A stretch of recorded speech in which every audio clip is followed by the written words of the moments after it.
Hey, it's your buddy Peace and Harmony with you here today. Zooming in on the topic of how to communicate with a covert narcissist. I received a poignant comment from a viewer who has been married to such a covert narcissist for, I think, 23 to 25 years, at which point, essentially, she has been dealing with a covert narcissist behavior for that amount of time, edging on to 25 years. So that's a long period of time to be dealing with really, someone who is displaying a specific disorder and personality disorder, and really a profound lack of communication, such as we see exemplified in the covert narcissist. Now, remember, the couple of key things is that the covert narcissist has an inflated self-importance, which essentially, in their mind, they feel superior to and above others in their environment, particularly and including those in their family. It seems very counterintuitive to have this attitude, as you would expect and anticipate that those who are in your family, that you would be able to level with, communicate with, and have really your best and most open quality of communication and quality of time spent with these individuals, as such that these are your spouse's your choice. So it's your spouse is essentially the main person who you choose and select to spend the rest of your life with, because of the wonderful and enduring qualities that they possess and the joy in life that is better shared together than alone. So this individual, her spouse, essentially has displayed, that heightened sense of self, but more so, it's coupled with a lack of empathy. A lack of empathy means the individual is unable to understand the feelings, needs, wishes, and interests of another. So they're not able to really mirror that back, reflect that back, or communicate that back. So along with a myriad of other traits that we see in the narcissist personality disorder, the cluster B, the covert narcissist particularly manipulates and controls by withholding of communication. Withholding of communication. So in other words, they just don't communicate. It's a deliberate ignoring.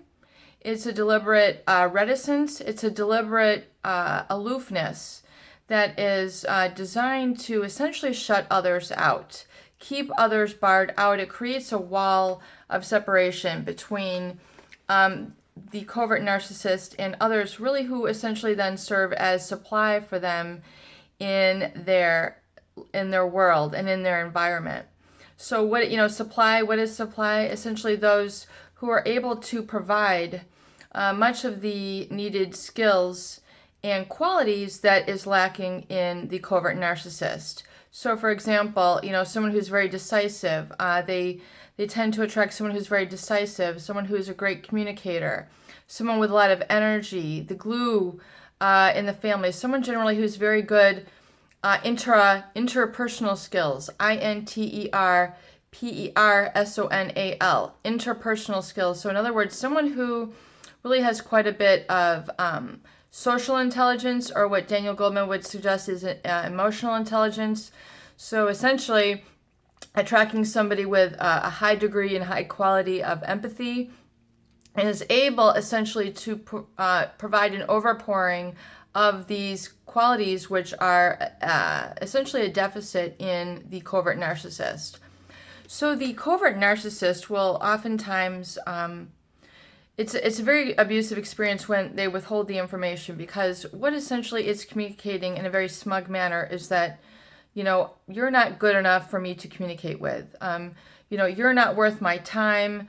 Your needs are irrelevant. Your needs are unimportant. So I'm just going to skip on by you, and I'm not going to communicate with you. I'm not going to meet you in the middle.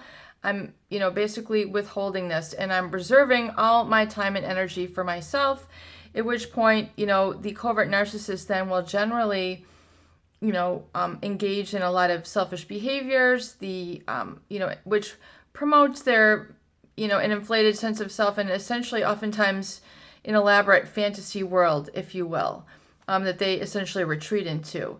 So this narcissist, and the main point here of within this video is that he essentially, his excuse was that, you know, you're difficult to communicate with, or I don't know how to communicate with you. So that was his reason why he did not communicate with her, which essentially, if this gentleman, you know, is functioning, holds a job, is able to get married and have children, he's able to communicate.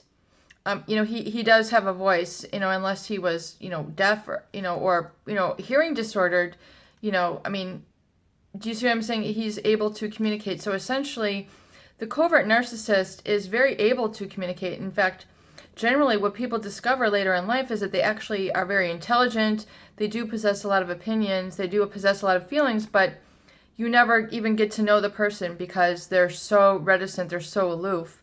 They're so withdrawn, which is, you know, a very sad thing because you really do need to know the true authentic person whom you're married to or you're living with.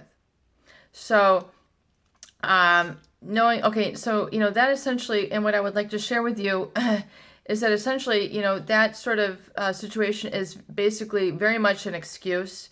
It's designed to further manipulate and control you into thinking that they're not capable, and that essentially that you are, you know, who would really believe that? In other words, oftentimes the narcissist views their supply as quote unquote stupid or intelligent or, you know, essentially the narcissist tends to oftentimes even resent their source of supply because they've had to use them, and they almost like, well, it's like, well, it's your fault, you know, if you fell for me. I mean, they will use that blame shifting back at you rather than being able to really be an accountable partner.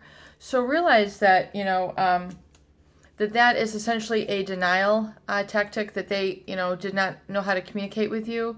I mean, all they have to do is say, we need to talk. I mean, it's plain and simple. So, you know, don't fall for that denial tactic. Don't fall for that control tactic. Don't fall for that power tactic, because they are very much able.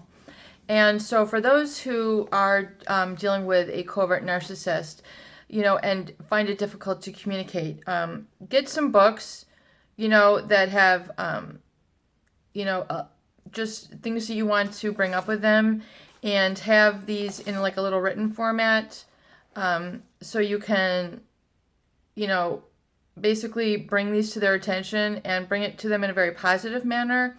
Write them down in a special notebook that is fun, you know, positive, you know, not just like a honey to-do list, but more like a shared activity, so that you can, you know, come together and make it a fun and positive discussion versus condemning and judging them. And if the covert narcissist cannot be accountable to you, then you're dealing with a true deficit in the relationship.